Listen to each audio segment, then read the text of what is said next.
this evening's conversation between myself, Paul Gitsham, and Rachel Lynch, author of the I, Porter series. Rachel. It's an absolute pleasure to be here tonight with Paul Gitsham, author of the DCI Warren Jones series. Looking forward to chatting all things crime. Brilliant. Right, well, why don't you kick off, Rachel? Tell us a little bit about Rachel Porter, your 8-book series. So Kelly started off working in the Met in London.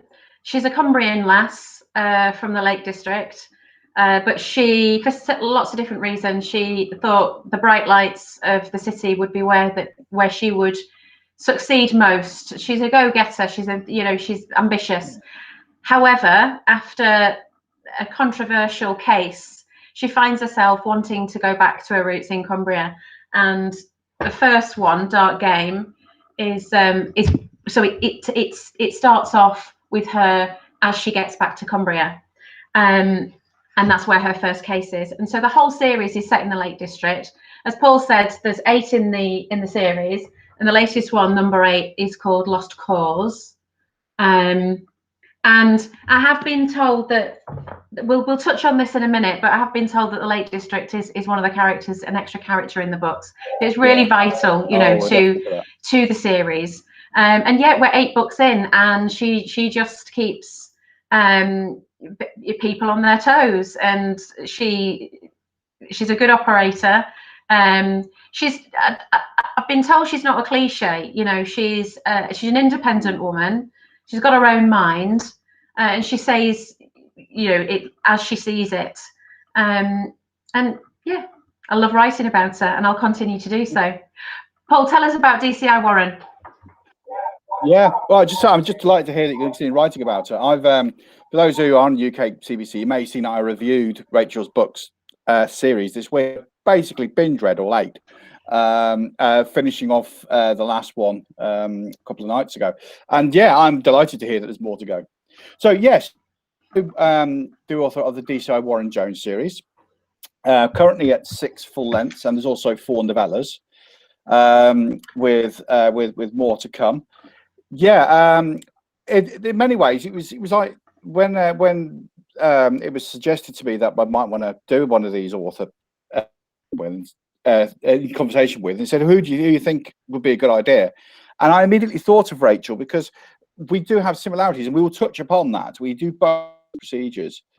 So my character Warren, again, he's a police officer working in a smaller constabulary, and he has come from a large constabulary as well. He started his career in the West Midlands Police. He's a Coventry lad, so he's done it the other way around. He left where he brought up and moved somewhere different. So now he's in North Hertfordshire, working for a fictional unit in a fictional town called Middlesbury, which I'm sure we'll talk about later on. They're like Kelly. We look at different types of issues, etc., and we have big, strong supporting casts. So there was an awful lot between us that was very similar, which is why I immediately thought of Rachel when they said, who would you like to talk to? And I was delighted when she said yes, because it seemed perfect.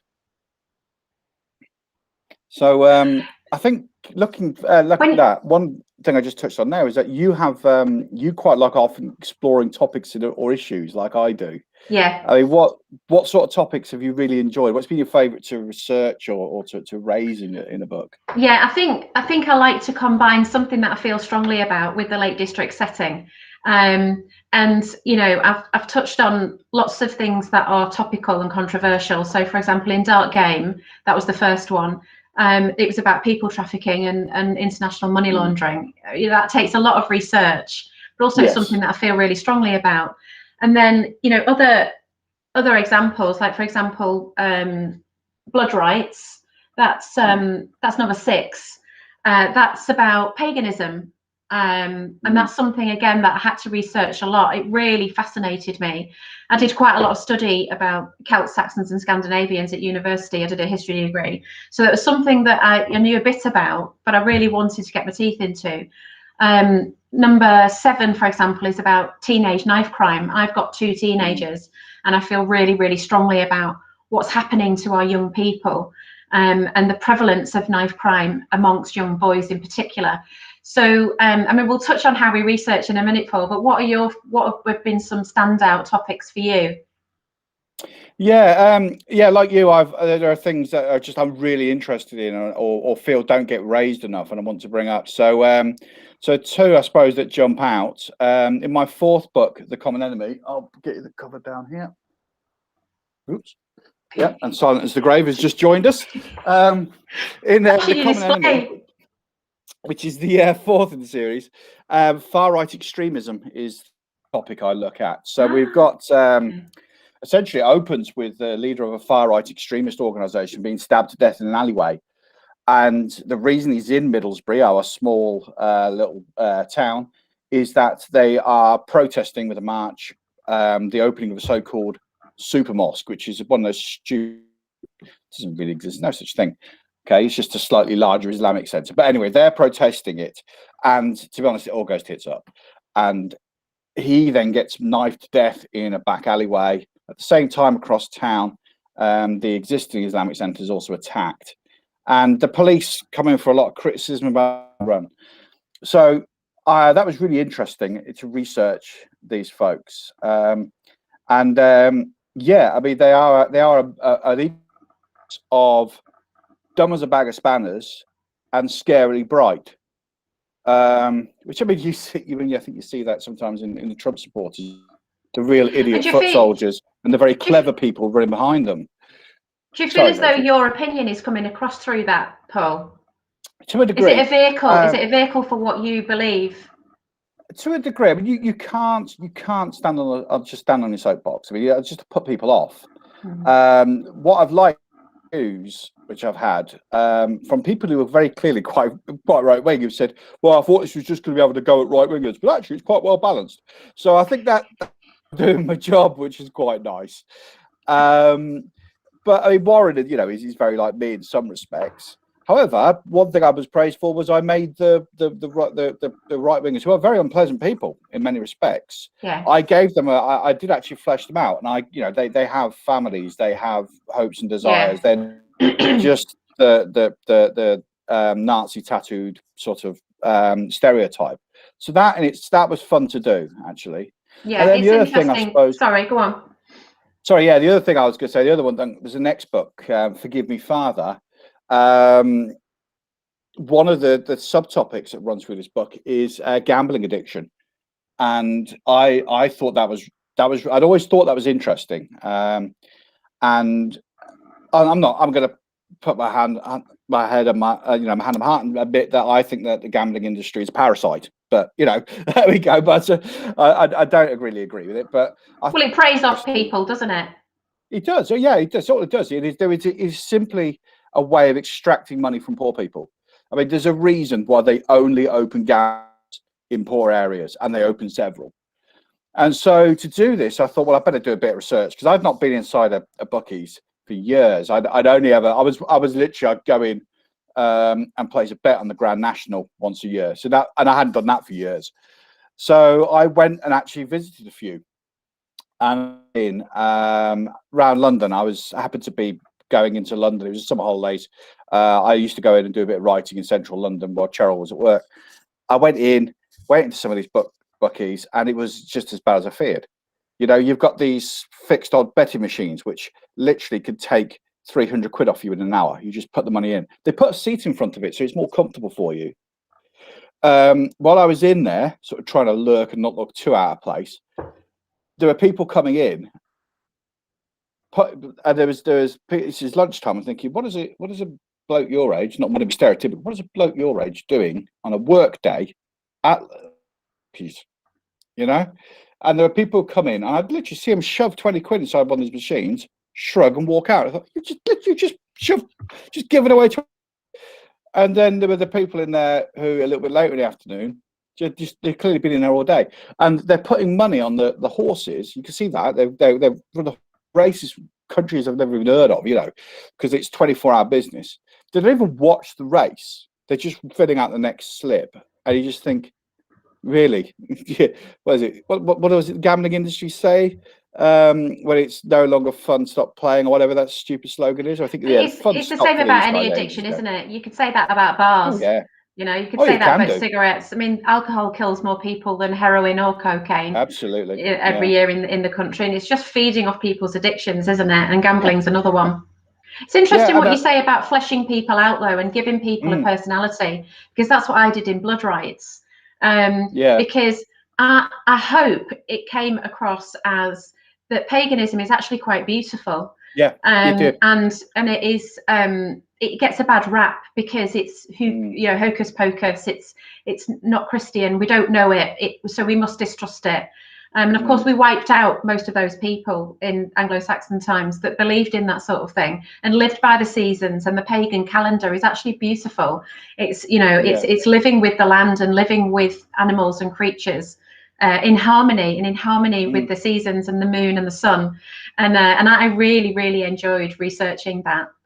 Yeah, that showed, actually. It did come across that, you dealt with it really respectfully, and I thought it was very good. And it was clear that you weren't trying to that you weren't a pagan yourself trying to convert everybody. Yeah, it wasn't proselytizing or anything like that.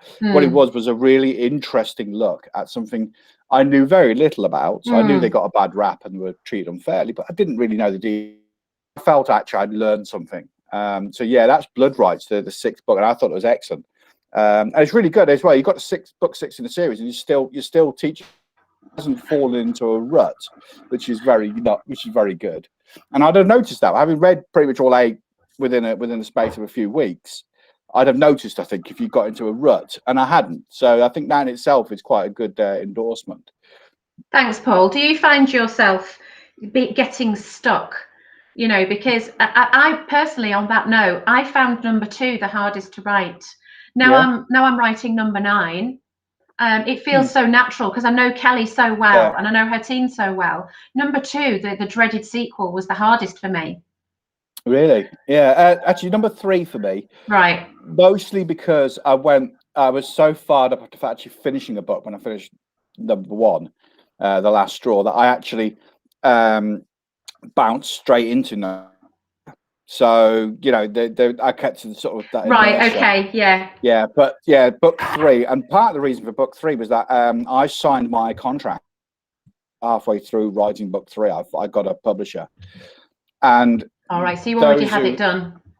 Exactly, and those who are writers will realise that that once you actually start publishing your books, there's an awful lot more work to do, because your publisher starts sending them back and ask you to do things. Yeah. And suddenly, instead of being able to focus 100% more or less on Silent as the Grave, I was having to do all my other stuff, and it is difficult. So that was the hard one for me.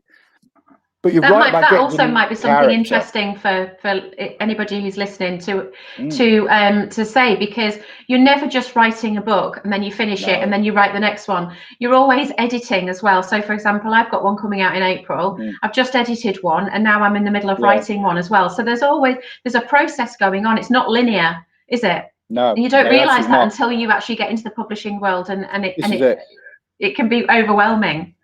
I do wonder why. I do wonder. So some of these famous authors who put a book out every 5 years and get tremendous praise for all as they do.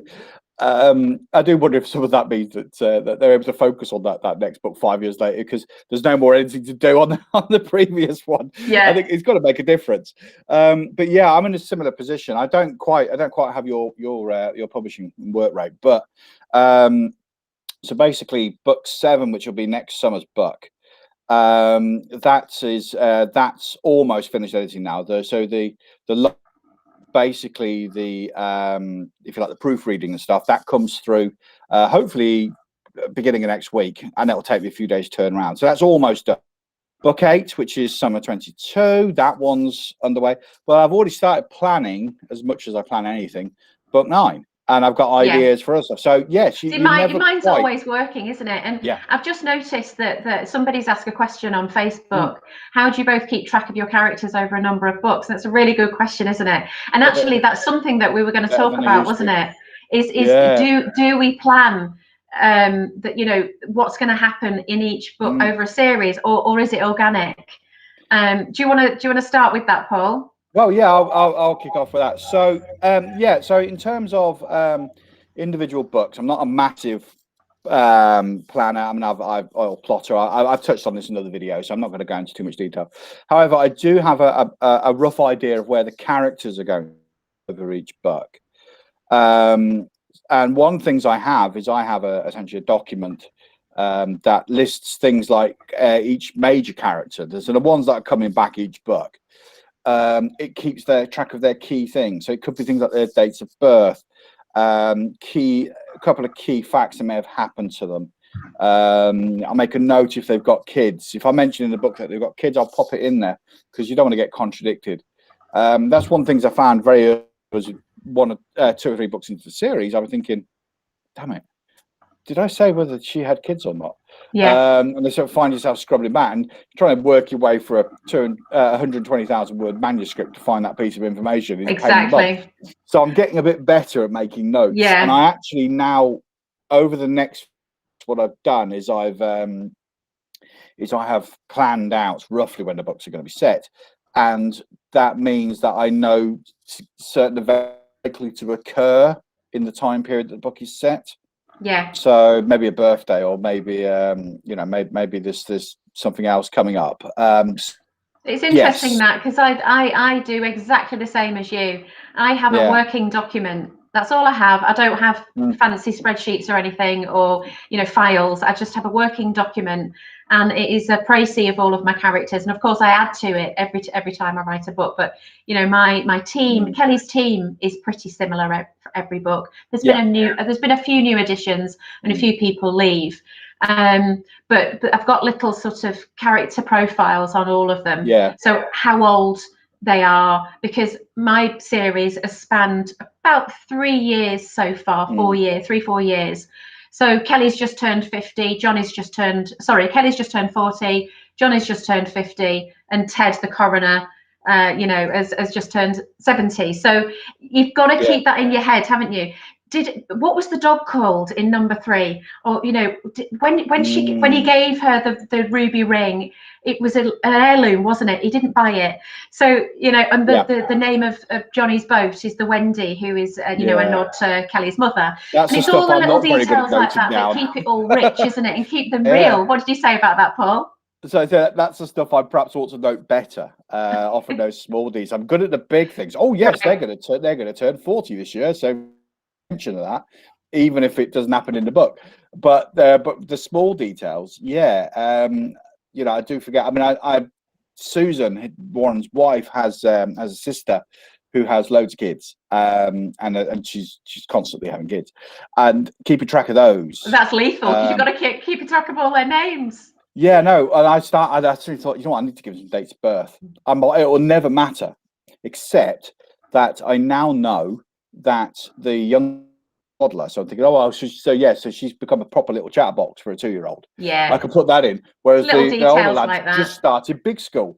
It's just allowing me put, because it does matter. Yeah. And mine take place. The 2011 is the start date for the series. Yeah. I run about 3 years behind in terms of where I'm. Yeah. So, and the book I'm writing at the moment, which will be the 8th in the series, is 2018. Yeah. So your span is a lot longer than mine. We were going to talk about our settings, weren't we? And I see Caroline's put a question up there. Do you both base your novels on places you know well? This is a really, really good topic, isn't it?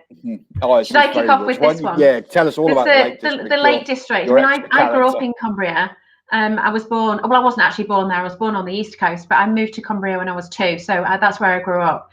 And the Lake District is actually part of me. I can close my eyes and I can be on top of a mountain overlooking Ullswater, and it's really important to me that the Lake District is one of my characters. And Kelly has got the lakes in her blood. She's fit. She goes for runs around there, and she's met a mountain rescue guy, and so they've got that in common. And I feel as though, I mean, I do believe in the dramatic presence of setting, and I find by default it does make my job a little bit easier, because I have got the weather, I've got caves, I've got lakes, I've got mountains. There's thousands of places to hide bodies in the Lake District, and you've also got the transient population of the tourist industry. which again lends itself so well to crime. Mobile phones don't work there very well. You know, the roads aren't great.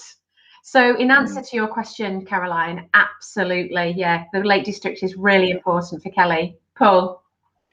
Yeah, I mean, I just want to carry on with that a little bit because that's something that struck me. I mean, I've visited the lakes a few times as a tourist and thoroughly enjoyed it, and recognised many of the keys you were talking about in your books.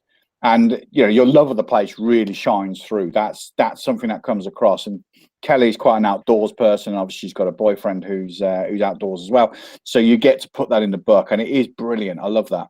One thing I'm just curious, because I am literally a tourist who pops up now and again. Are all of the places that you feature real, or have you had to invent a couple for dramatic narrative purposes? I'd say 90%, 99% of them are real. Wow. I have to massage things like, for example, in number 3, Dead End, when there's a lovely, beautiful mountain. Well, it's not a mountain; it's more like a big hill called Placefell, which overlooks Ullswater. I had to massage that a little bit because they had to get a helicopter up there, and there was like an abandoned, not a bothy. It was more than a bothy. It was like a cottage. So that was massaged, but yeah, the lakes and the mountains and the runs, and even some of the pubs. Yeah, they're all real. And in fact, a couple of years ago, I took my family up there on holiday, and my children wanted to go on a murder tour. Well, we talked about it the other day. We said you could do something about that. I reckon. Yeah, you could have different types of walking tours for different people with murders. Yeah, Get the Cumbria board on exactly. side. I think that would work. Yeah, I mean, they retweeted that review I did, so they're clearly not too offended by the number of people you kill in that county. Yeah. That's. Do you ever get any nitpickers come saying, "Well, actually, I think you'll find that you couldn't use that trail"? Or I've never had any nitpickers about the Lake District. Nice. I've had a hilarious nitpicker about diving. Now, my husband was in the military, and we lived in Cyprus for 2 years, and we became sports divers out there. So I'd like to think that my diving scenes, the dark and dingy diving scenes in Dark Game, are actually really authentic. And somebody came and said, "I wish you'd stop talking about diving. You just don't know what you're talking about." Okay. Early on, I had the weirdest. So my books, as we're talking about, are set in a fictional town, but Warren's from Coventry, so occasionally I do mention stuff that I remember as a kid, etc. And the book Silent as the Grave, the one that jumped off the shelf and has now disappeared. That one, in that one, there happens to be a guy who's born in Walsgrave Hospital, which, as it was then, it's University Hospital now. And he's there, and basically 2 people are born in the same time, and that's part of the reason we became lifelong friends. And fine, never thought anything of it. And then my and reviews, both from America, bizarrely. So I don't know if they're ex-Coventry kids or just nitpickers.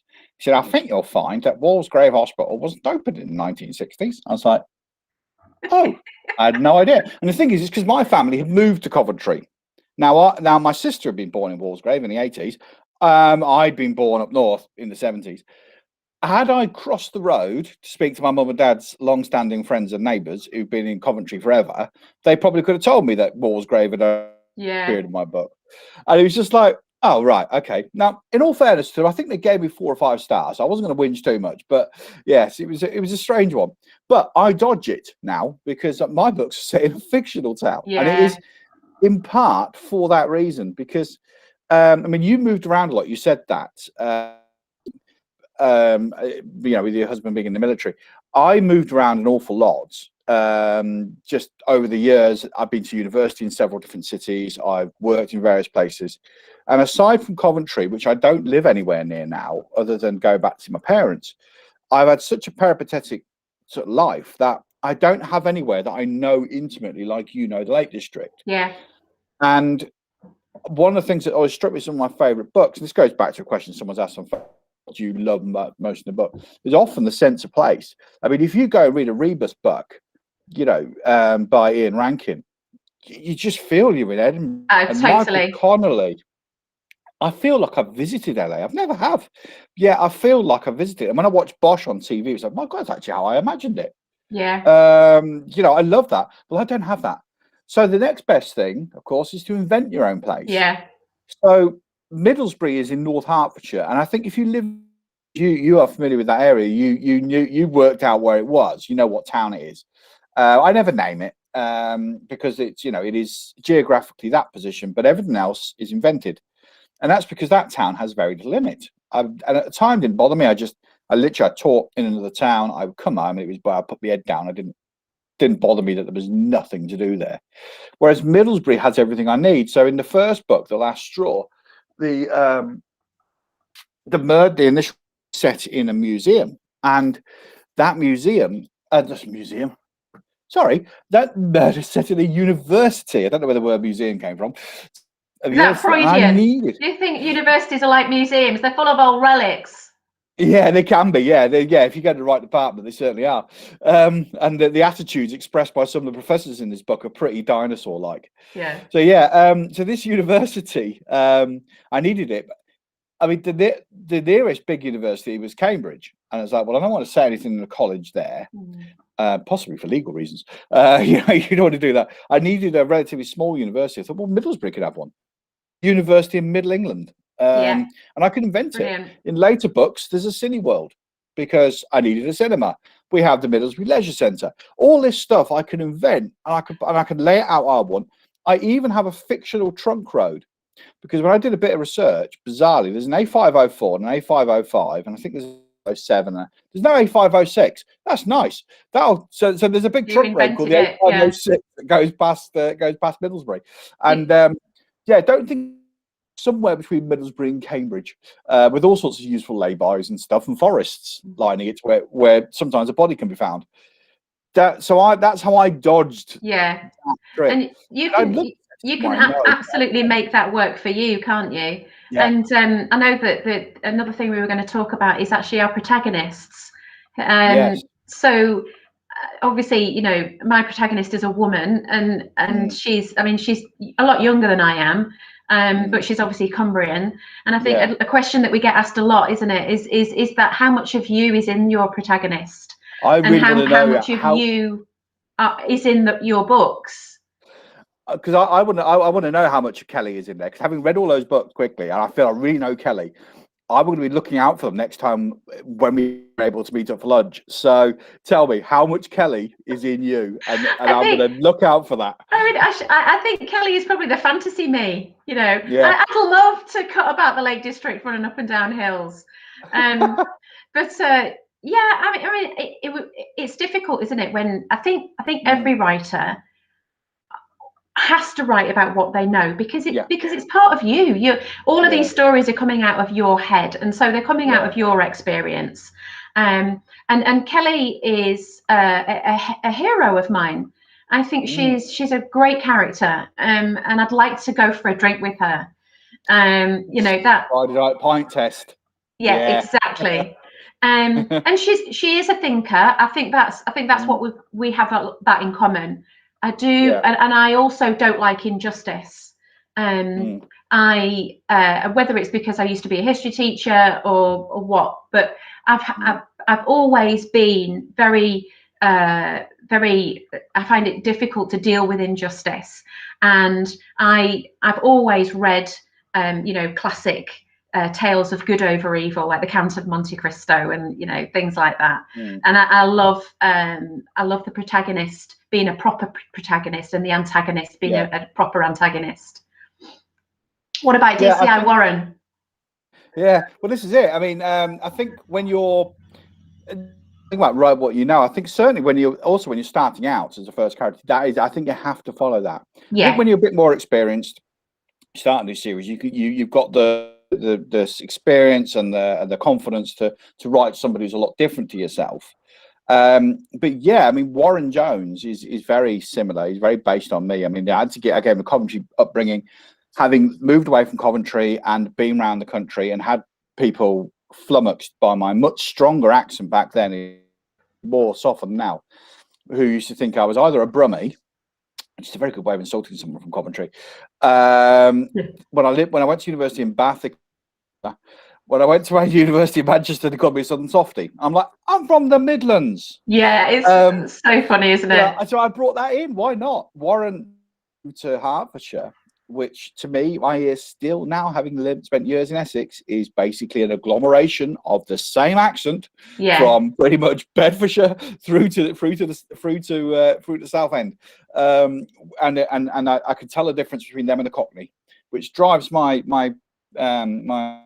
family, but it insults them because they are Essex, but yeah, it all sounds the same to me. And I thought, yeah, so to Warren it sounds the same. It's just this generic East of England accent, and so yeah, bring that in.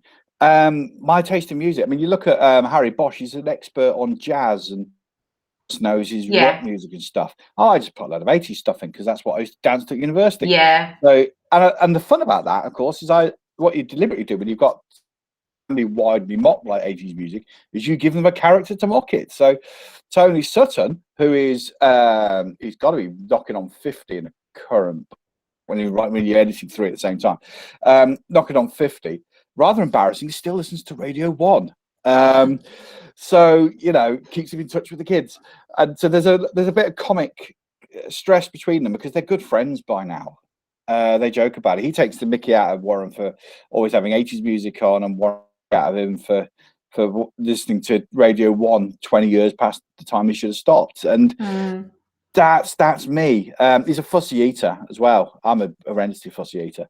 I actually put in the next book, watch out for my signature recipe of potato waffle sandwich. Warren has one, and I may well have one after you have fair, and I'm hungry. So yeah, I think with Kelly, I think there's a bit of the prodigal daughter going on, because when I went to university in Lancaster to do history, and I figured if I could teach in London, I could teach anywhere. So I did my PGCE in education at the Institute of Education in Bloomsbury in London, and it turned out I was right. If you can teach in a London comp, it stands you in good stead. And whenever I go back to the Lake District, I do feel a little bit like Kelly, in the sense that I've lost touch with people. It's still a part of me, and I still feel as though it's going home, but I no longer live there. And yet Kelly's moved back there. She's had to forge a new life for herself. She's had to reconnect with her mum. She's had to reconnect with her sister, although that doesn't go too well. And work in progress. She's scared of love as well, because she had a very serious boyfriend when she decided to leave, and she hooks up with him again. So yeah, I suppose that idea of leaving and coming home is a big thing for me, and it's a big thing for Kelly as well. And I'm a runner, so she had to be a runner. Well, that's it. You put your hobbies in, don't you? Yeah, you got to. I think. Sorry, I just noticed, Paul. There was a question about publishing, which is really interesting. What parts of writing and publication progress do you find the best, and what is the hardest? I think that's a really good question. It is tricky, isn't it? Because there's bits which I love and I loathe, and some days I love it, and some days I hate it. Like you take that first draft, okay? For most of the time, the first draft is lovely. I mean, you're just banging those words down on page three, and then because I don't plot and I get out and I write out of sequence, then I get to the point of the first draft where I've got to put everything together, and I've got to put it in a coherent order, and I've got to notice and start removing stuff perhaps that isn't necessary. I don't make it easy for myself, and that can be that. Some days it's brilliant, but it's usually brilliant after I've done it, sort of thing. Just in fact, last week I sat down and said, right, you are 90,000 words into next year's book. You have got to get your spreadsheet with the dates up and running, because this is not next year. This is 2022's book. 2022's book, and is going to be a serial killer book, because I've not done one for a while. That's multiple murders. They have to happen at specific times. Line for this thing is ridiculous, and I have to say that was a frustrating day, because eventually I put all this stuff together and I realized, damn, that can't happen then. That has to happen earlier, which means therefore that comment, which I was rather quite proud of, that bit of wit and wisdom, has to be deleted because it's not relevant anymore. It's so hard, isn't it, keeping on top of a plot like that? Yeah, I've been fortunate in that when it comes to doing the rewrites and stuff, because people always say you send it out and then it comes back with the edits. Yeah. And I know it can be a traumatic time sometimes. Touch wood, fair bit of work to do, and rightly so. And I've really, it's really improved the final product. I've never had to do a proper rewrite, and I'm grateful for that, because I think that would, the thought of, right, okay, well, there's a nice interesting germ of an idea here, but you're going to have to start again essentially from scratch. And you do that to me would be, oh no. Everything else is a bit like, oh, I like that scene, and you go for a walk and you think about it, but fundamentally it's graft. It's all right as it is. Yeah, what about you?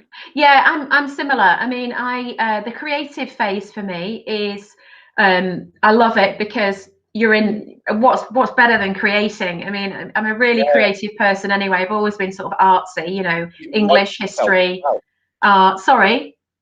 When it starts to write itself, you start not quite sure what's going to happen in it, and then you just let the characters sort out where it's going. Exactly. So the actual creation part and using my creative brain, I really enjoy, and I do that quite quickly. I just sit down and tap tap tap tap. And then the editing phase I find is quite refreshing, because it's using a completely different part of my brain. It's almost been like a teacher again, and going back and marking my own work.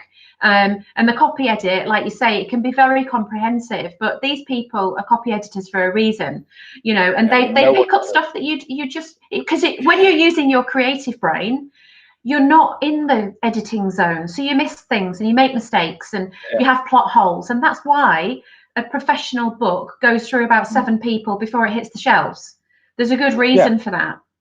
So I actually quite enjoy all of the processes, and then at the end, when you get to market it and do things like this, that's also really good fun too. So actually I enjoy most aspects of my job. Can we just while we're on this topic, just put a shout out to copy. Get a bad rap sometimes. You look on social media and people saying, "Oh God, this one wasn't edited." I think it really it has. Trust me. The handful of typos you found a handful of typos in 120,000 words. And Paul, have you ever read a book and you haven't found one typo? No, because I don't think I have. No, it's human nature.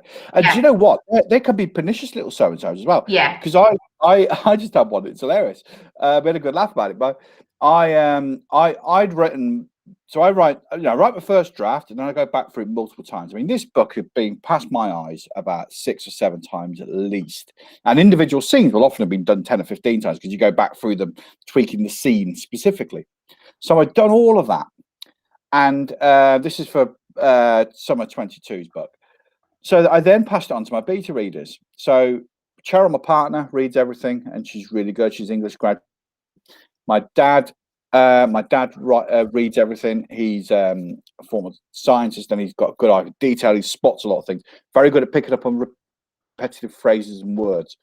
And now my mum's got involved as well, because she picked up a whole load of typos when she read the published book through everybody. So my dad said, "Give it to your mum as well." So mum's a whole load. She had that. It was brilliant.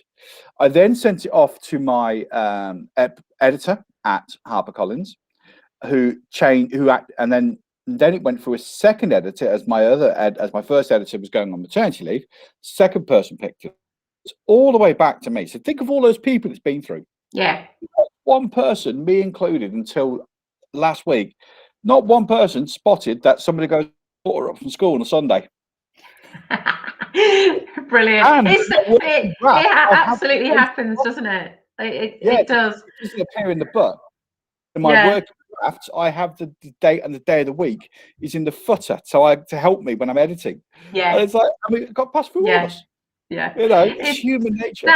I think that leads nicely on, doesn't it, to do we plan over a whole series, or is it organic? Because you've obviously picked up that some of my characters come back as villains. And it wasn't planned at all. I write one book at a time, and it just so happened that in a character from my second book, Deep Fear, makes an appearance later.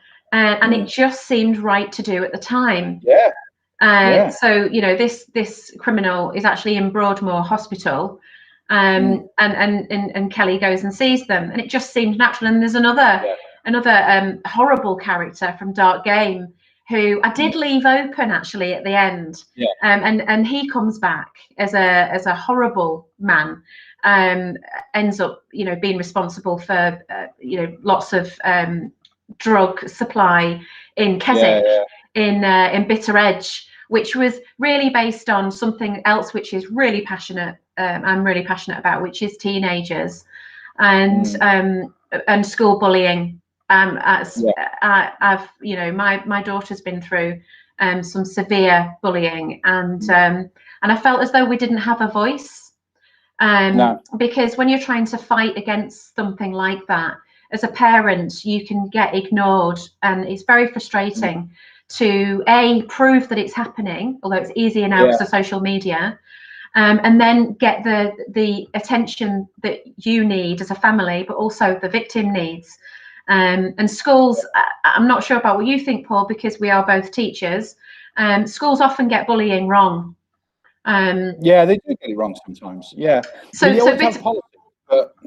Exactly. So Bitter Edge for me was actually therapy to write, because it is about bullying, and that was my way of dealing with my daughter being bullied. Anyway, this nasty character from Dark Game turns up in Bitter Edge. But it is organic for me. Just if it seems right, they'll make another appearance. What about you?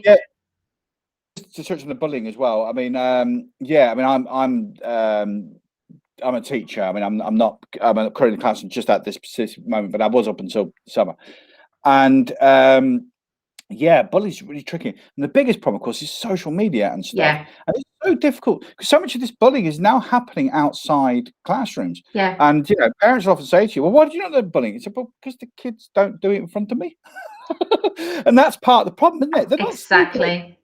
I mean, you pick up the stuff that you see in your classroom or in the corridor even. You're walking around and you get a vibe for it. And you get a vibe for a kid who's obviously upset about something, and you try and have a chat.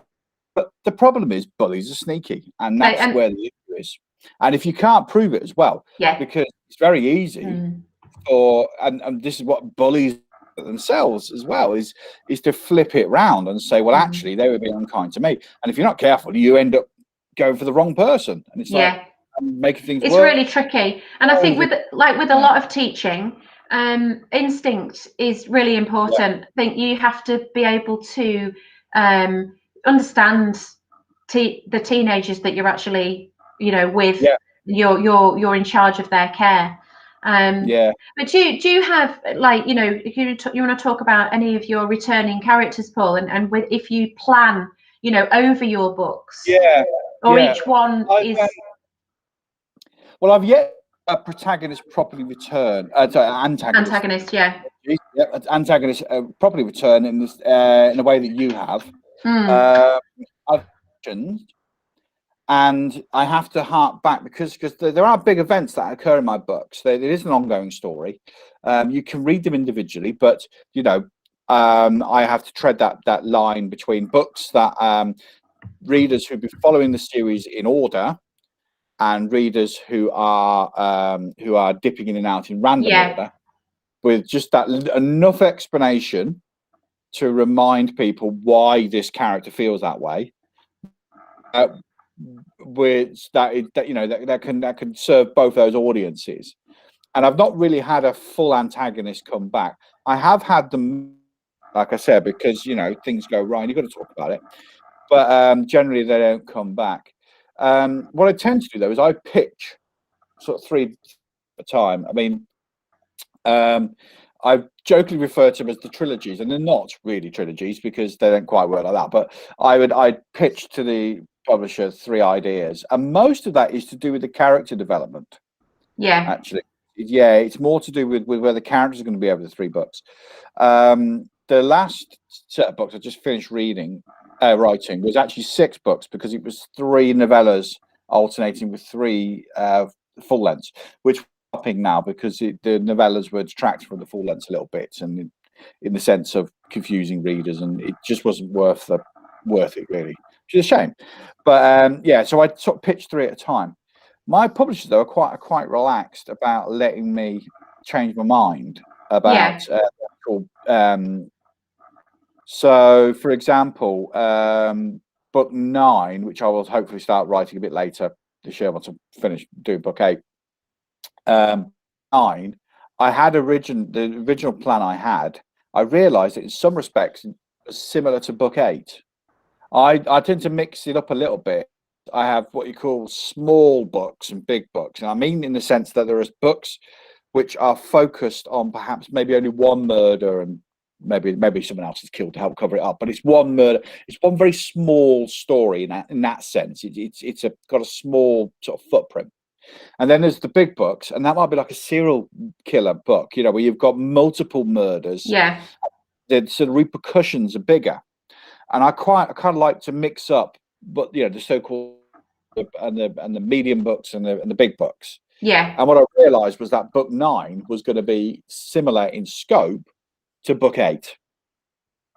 Idea, and I thought, right, we'll push that one back. If I write more in the series, which I hope to, book 10, 11, 12, whatever, I will push it back till then, because I do that. So the book I'm now going back, and the book 9, which is now going to be small scope. It's going to be the impact of a murder on a small group of people.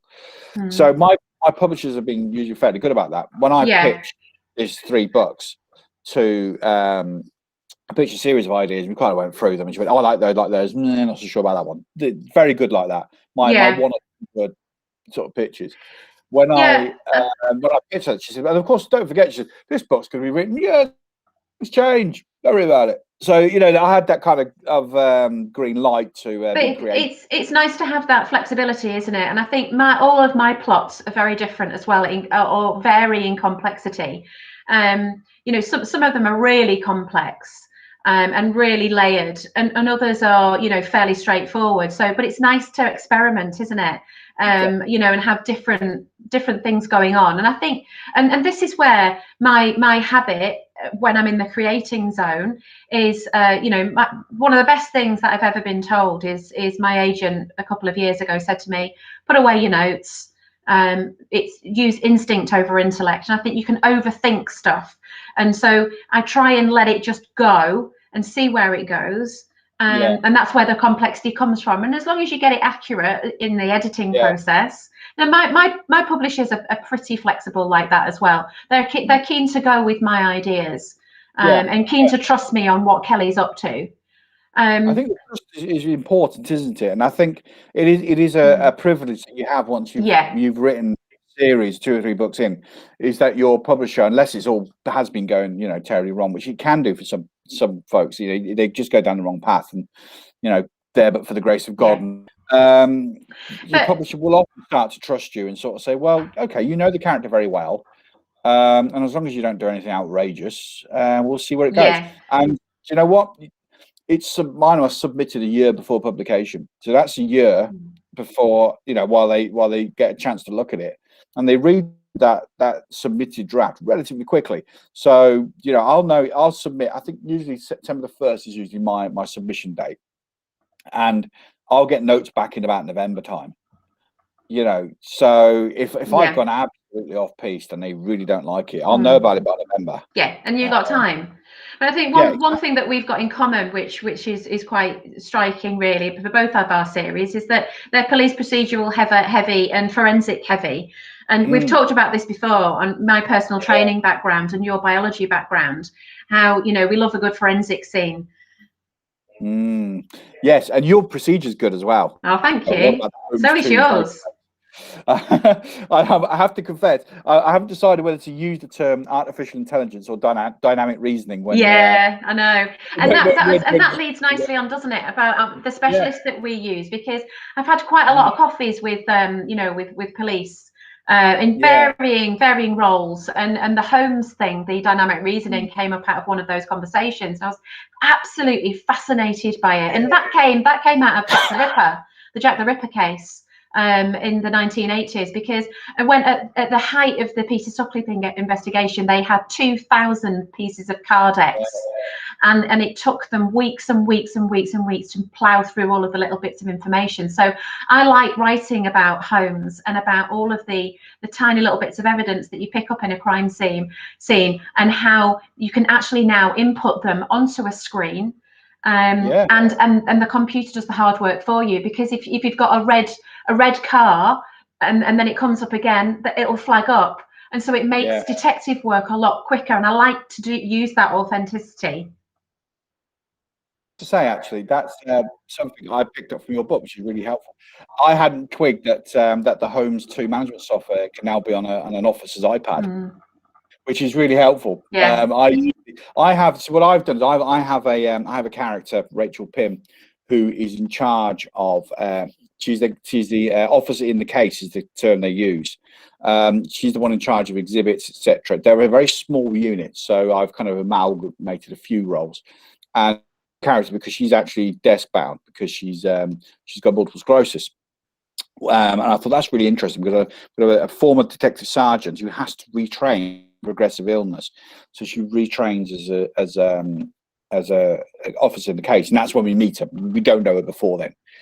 Well, I have her doing most of that at the office, but the thought that perhaps when the other officers are out and about, that they could actually update on the fly had never really occurred to me. I knew they could do it from their laptop, but I think you use a tablet. So that's really, that's really nice. I picked that up. I don't have huge access to specialists. I was friends for a few years with a forensic scientist who was really helpful from Essex Police. He used to come to our school, and that's how I got to meet him, you see. And he invite me down. I used to meet students down there who were interested in forensic science at uni, and he, gave me a day out playing with all the toys and stuff, and that was great. I've with him as we've moved on and stuff, which is a shame. I know a lot of retired police officers, because my dad's bold. There's a lot of ex-coppers, but these guys are now, they've been out the game for 20 odd years. So and things change, don't they? They do, so most of it is researched online. What I do have, which is really helpful, and they get a shout out every book, is I have 2 close friends who are former defence solicitors. They're still lawyers. They just moved on from. That's really helpful, isn't it? Because it's very specific what goes on. I mean, I've very good friends with a defence lawyer as well. Really useful. I'm quite mindful that we're almost out of time, Paul, and I've just noticed that there's a really interesting question come up. Can you both see a time when you end a series and try something different with a new character? So very briefly, I'll tell you about Major Helen Scott, who is my brand new character. So in April, 22nd of April, I've got a new book coming out called The Rift. And it's a female protagonist, but she's a Royal Military Police officer. She's a major, and she gets seconded to Interpol in Lyon to get involved in a Europe-wide search for a very important missing person. And so, yes, I'm really excited about it. I'm not leaving Kelly, though. I'm contracted for 12 Kellys at the moment, so I've still got another 4 to write, and then I'm sure she'll go on. But it's really exciting to actually create a new character and see where she goes as well. So it's called The Rift, and it's out on the 22nd of April. Looking forward to that. I really am. I'm Warren Jones is carrying on for a while. So I've already mentioned, basically, there were 6 full lengths. Those are the ones I number. Then the 4 novellas, I don't really number, but so 7 will be out sometime this summer. It looks like it's going to be called Out of Sight. I haven't seen a cover, and I haven't had a release date, but I will share that on UKCBC as soon as I know that, and put it on my newsletter. That's an exciting day, isn't it, when you get a new cover? Yes. Yeah. Look at right. I need a cover reveal and everything. Okay, my husband has a habit of framing things. Okay, so where is it? Here we go. He's already framed this for me, even though it's not out yet. Oh, very nice. Very nice. So I quite like that. Yeah, very nice. Yeah.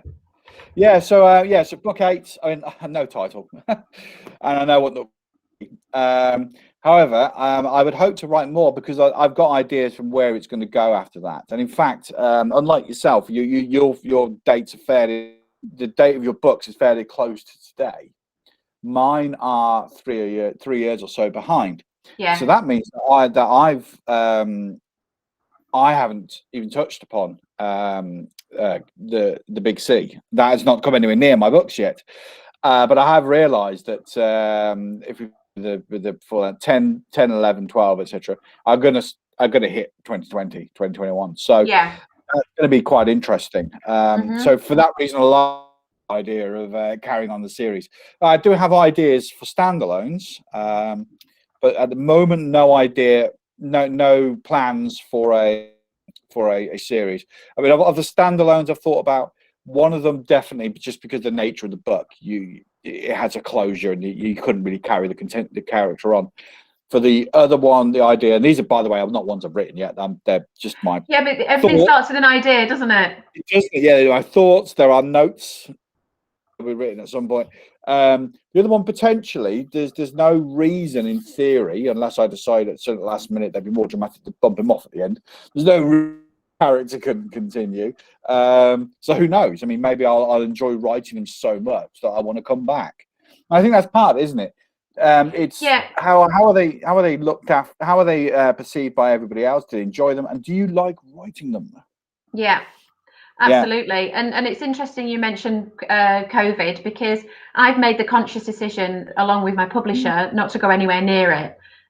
Because at the moment it's so depressing. We're in the grips of it, and of course my books are set pretty much, now or the last 6 months. So apart from a few nods to it, I'm not going to make it a big deal, because I think that people read to escape, don't they? Let's see what goes on in the next year or so. If it's still there, we're going to have to use it, aren't we? Yeah, this is it. I mean, I'm looking down that route at the moment. I mean, I have the advantage, like I said, because mine have run 3 or 4 years behind. I have the privilege of hindsight. I can write a book knowing what happened that year and deciding how it's going to go. I've got that advantage. But yeah, there is a point where I've got to decide what to do with it. My gut feeling at the moment is that I'll probably have a book that takes place in the first part of 2020. And we'll have nods towards it, foreshadowing. Warren's wife's a school. She's anything like the science teachers that I know. We would talk about in the staff room. We'd figured out which way this was going by the end of January, beginning of February. It was no surprise to your science teachers that this all went tits up. So she'll be mentioning that, and Warren will probably be worrying.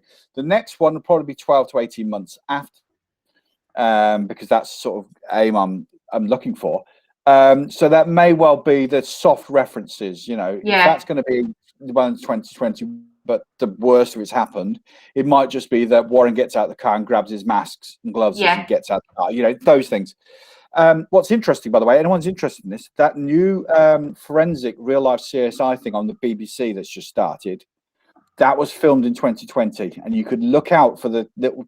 They're just starting to bring in, by the looks of it, the social distancing. Yeah. The one we watched this week, the masks have just appeared. I've been watching that avidly to get the detailed police. I don't know how much time. I don't know how much time we've got left, Paul. Though, but I really get inspired by true crime. Do you? Yeah, big time. Because I feel as though, and I think it's my history teaching as well, human beings can do really, really awful things to one another. And I think, if you've thought about it in your head, it's probably happened. And actually, when you watch a true crime series sometimes, and I know we love the same profilers who add a lot to these series, you find out that actually, that's happened, and the things that you read about and that you see on these programs, that they're actually real. It makes you feel as though, well, actually the things I'm making up aren't too shocking, really, because all it has to be is feasible. And I do make a note sometimes, and you look back at the notes I've done, it's be a one sentence, and you think, where the hell did you get that from? It's got nothing to do with the program, and it's just a trigger. And you thought, oh right, what happened? Then this could have happened.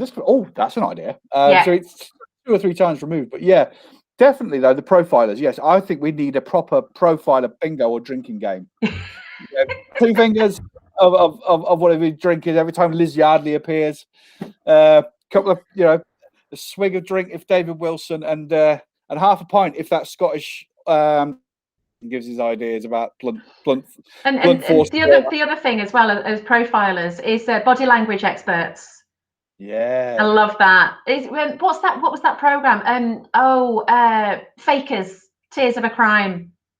Oh, I haven't seen that. Oh, you'll love it. So you've got the body language channel. expert, you've got the speech expert, and then you've got the profiler.